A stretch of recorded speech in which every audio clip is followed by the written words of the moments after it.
Good afternoon everyone. যারা যারা SSC GD পরীক্ষা দেবে তাদের অ্যাডমিট কার্ড রিলিজ হয়ে গেছে। তো কোথায় কি অ্যাডমিট কার্ড পাবে সেইগুলো নিয়ে আমরা দেখে নেব। তো যারা যারা বেসিক্যালি জিডি করবে এবং কোচিংয়ের জন্য তোমরা যাদের মার্চে পরীক্ষা আছে, তো আমাদের পুরো ফেব্রুয়ারি পর্যন্ত তোমরা একটা এক্সাম দিতে পারো, ঠিক আছে। ফেব্রুয়ারি থেকে মার্চের যাদের 10th মার্চ হবে, তো তারা এখনই জয়েন করতে পারো। আমাদের ক্র্যাশ কোর্স আছে, 30 ডেজের ক্র্যাশ কোর্সের মধ্যে তোমাদের কমপ্লিট হয়ে যাবে। এবং যারা 2024-এর আগস্ট মাসে যারা আবার অ্যাপ্লাই করবে তারাও বেসিক্যালি এখন থেকে অ্যাডমিশন নিতে পারো। অলরেডি আমাদের নতুন ব্যাচ শুরু হয়ে গেছে। তো এখানে আমরা দেখে নেব কী করে অ্যাডমিট কার্ড পাবে। দেখো, অ্যাডমিট কার্ডে যখন এখানে ক্লিক করবে, তো এখানে বেসিক্যালি এটা খুলবে, ঠিক আছে। এই সাইটটা খুলবে এবং খোলার পরে তুমি বেসিক্যালি এইখান থেকে ডাইরেক্ট তুমি স্টাফ সিলেকশন কমিশনের, দেখো এখানে যতগুলো অ্যাডমিট আছে তাদের সাথে কন্ট্যাক্ট করার জন্য তোমাকে যে জিনিসটা করবে, প্রথমে তোমাকে লগ ইন করতে হবে। কোথায় লগ ইন করবে? হোমে যাবে এবং এখানে গিয়ে লগ ইন করবে, ঠিক আছে। এখানে গিয়ে তুমি কি পাসওয়ার্ড দেবে।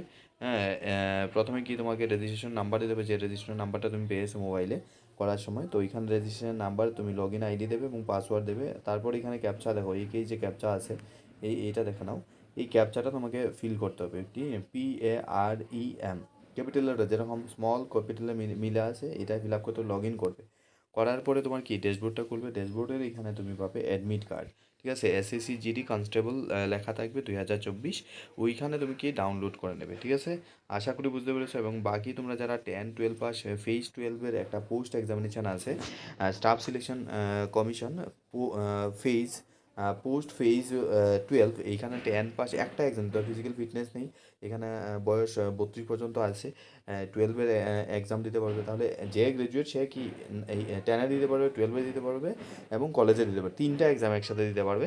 এবং সেখানে চান্সেস থাকবে সেন্ট্রাল গভর্নমেন্টের আন্ডারে। যেমন তোমরা খাদি উদ্যোগের নাম শুনেছো, তো আমাদের পোস্ট অফিস সম্মিলিত খাদি উদ্যোগ আছে, বা বিভিন্ন ডিস্ট্রিক্টে যে খাদি উদ্যোগের অফিস আছে, সেইখানে তোমরা কি বেসিক্যালি এই পরীক্ষাটা পাস করলে ওই সেন্ট্রাল গভর্নমেন্টের যে মিনিস্ট্রি আছে তার আন্ডারে যে দপ্তর আছে, সেখানে বিভিন্ন রাজ্যে তোমরা পাবে। তো নর্থ ইস্টের জন্য কিছু স্পেসিফিক সিট আছে, তো অলরেডি একটা নোটিশ এসে গেছে।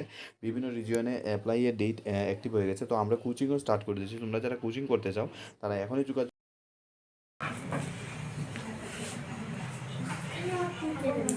নাম্বার পা চল না।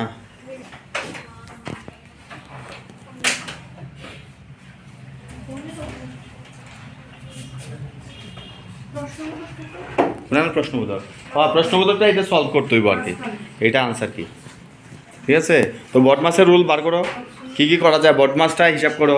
আর বেসিক্যালি ডিফারেন্স, হ্যাঁ ডিফারেন্সই তোমার তৈরি করতে হইব, কোনটার সাথে কোনটা ডিফারেন্স, ঠিক আছে। দুইটা সার্কেল আছে, ঠিক আছে না, এটা একটা ভিতরে আর একটা বাইরে আছে না, আমরা ভিতরটা সলভ করতে হইব। তো কোনটার মধ্যে আনসার, এখানে অপশন